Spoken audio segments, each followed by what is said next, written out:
আসসালামু আলাইকুম রহমতুল্লাহ বরকাতু। প্রিয় দর্শক, সামনে যেহেতু মাহে রমাদান, আমরা মাহে রমাদান উপলক্ষে আমাদের কমেন্ট বক্স একেবারে উন্মুক্ত করে রেখেছি আপনাদের জন্য।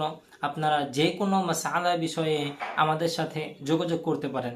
আমরা অতি গুরুত্বপূর্ণ একটি মাসআলা নিয়ে আপনাদের সামনে কথা বলবো। সেটা হলো, রমজান মাসে রোজার নিয়ত রাখা এটা কি ফরজ নাকি ওয়াজিব নাকি সুন্নত নাকি না করলেও চলবে। দেখে নেই আমরা হাদিসে আল্লাহ রসুল সাল্লাল্লাহু আলাইহি ওয়াসাল্লাম কিভাবে শিখিয়েছেন।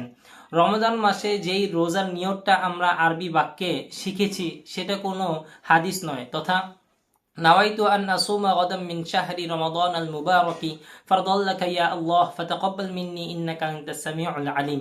এটা আরবিতে একটা নিয়ত করা, তথা আপনি বাংলাতে নিয়ত করলেও হয়ে যাবে, হে আল্লাহ আমি আপনার সন্তুষ্টির জন্য রোজা রাখতেছি। কিন্তু এই নিয়তটা আমরা কখন করব? শুধু মুখের নিয়তের দ্বারা কি আপনার জরুরি হয়ে যাবে বা আদায় হয়ে যাবে? হ্যাঁ, অবশ্যই আপনি মুখেও নিয়ত করতে পারেন অথবা মনে মনেও আপনি নিয়ত করতে পারেন।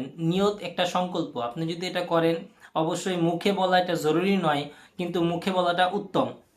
আল্লাহ রসুল সাল্লাল্লাহু আলাইহি ওয়াসাল্লামের হাদিস থেকে জানা যায়, ইবনে কুদামা রহিমাহুল্লাহ বলেন, রোজার নিয়ত করা ফরজ নয়, তবে রোজার নিয়ত করা ওয়াজিব। ইমাম নববী রহিমাহুল্লাহ তিনি বলেন, প্রত্যেক রোজা রাখার জন্য নিয়ত করা ওয়াজিব। হযরতে আলী রাদিয়াল্লাহু তাআলা আনহু থেকে বর্ণিত, তিনি বলেন, নিয়ত ছাড়া রোজা পূর্ণ হবে না। আল বুহুতি রদুল মুহতার।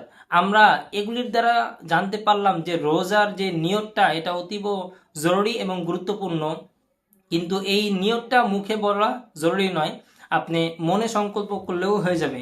এভাবে আমরা নিয়ত রাখতে পারি, হে আল্লাহ আমি আপনার সন্তুষ্টির জন্য রোজা রাখতেছি।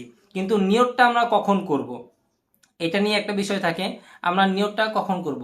হ্যাঁ, রোজার নিয়তটা এটা আমরা করব যে সেহেরি সময় করতে পারি, অথবা ফজরের ওয়াক্ত আসার আগে আমরা এই নিয়তটা করতে পারি। আজকের দিনের রোজা আল্লাহ পাক রব্বুল আলামিনের সন্তুষ্টির জন্য রাখতেছি, এইভাবেও আমরা নিয়তটা করতে পারি। আল্লাহ পাক রব্বুল আলামিন আমাদের সবাইকে সহিভাবে সুন্দরভাবে রোজা সম্পূর্ণ করার তৌফিক দান করুন। আসসালামু আলাইকুম ওয়া রাহমাতুল্লাহি ওয়া বারাকাতুহু।